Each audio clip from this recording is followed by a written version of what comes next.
Sot do të flasim pak për aksidentin e vllajt Xhestit. Do të shqyrtojmë hap pas hapi si ka ndodhur aksidenti. Prandaj do ju lutesha ta shikonit videon deri në fund. Përpara se të fillojmë, mos harroni të bëni një like dhe subscribe kanalin ton. Nguselime familjes së Xhestit. Ishte një pasdite e zakonshme, kur qielli mbi qytet kishte marrë një ngjyrë blu të thellë dhe dielli po binte butë mbi rrugët e ngushta. Vllai i Xhestit, një djalë i ri plot jetë, kishte vendosur të dilte për një xhira me motorin e tij me 4 goma, një pasion që i rrinte në gjak. Ai kishte gjithmonë një dashuri të veçantë për shpejtësinë dhe për ndjesinë e lirisë që vetëm motori mund t'ia jepte. Shokët e dinin mirë që ai kishte aftësi të mira në drejtim, por gjithashtu e njihnin edhe si një person që e adhuronte adrenalinën. Motori i 4 gomave ishte i fuqishëm, por ndryshe nga makinat, ai nuk i falte gabimet. Një kthesë e humbur, një lëvizje pa vend dhe gjithçka mund të përfundonte në tragjedi. Pikërisht kjo ndodhi atë ditë fatale. Teksa po ecte me një shpejtësi të konsiderueshme, përpara i doli një kthesë fortë. Ai provoi të mbante timonin fort, por motorat e tillë nuk janë të lehtë për të kontrolluar kur shpejtësia është e madhe. Në atë moment, gjithçka ndodhi shpejt. Nga ana tjetër e rrugës, një makinë po afrohej ngadalë.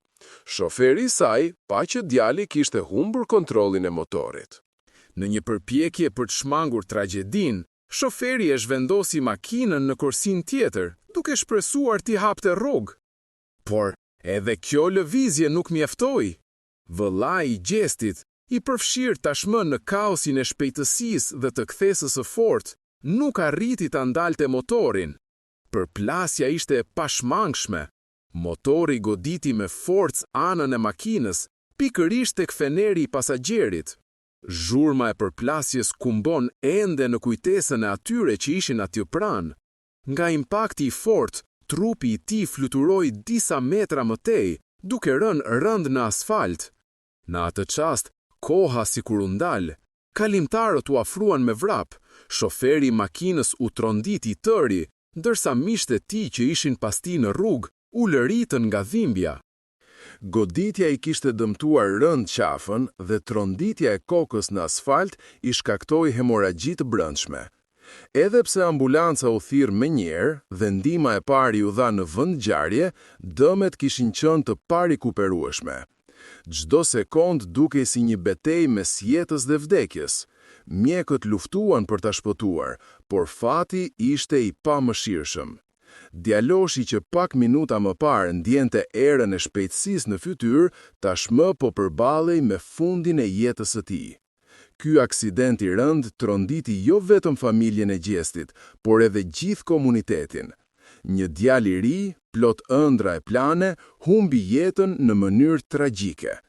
Prindërit e tij, motrat, vëllezërit dhe miqt mbetën të shokuar nga kjo humbje e papritur.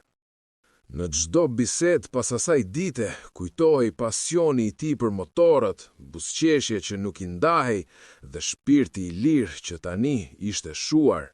Varrezat u mbushën me njerëz, lotët nuk rreshnin dhe dhimbja përhapi një heshtje të rëndë mbi të gjithë ata që morën pjesë në varrim. Kjo histori nuk është vetëm rrëfim për një aksident, por edhe një paralajmërim i hidhur për rrezikun e shpejtësisë dhe fuqinë e pashmangshme të një qasti të vetëm. Një kthesë, një motor, një lëvizje e gabuar dhe jeta e një djali të ri u shua përgjithmonë, duke lënë pas vetëm kujtime, lot dhe një boshllëk të pashpjegueshëm në zemrat e të gjithëve.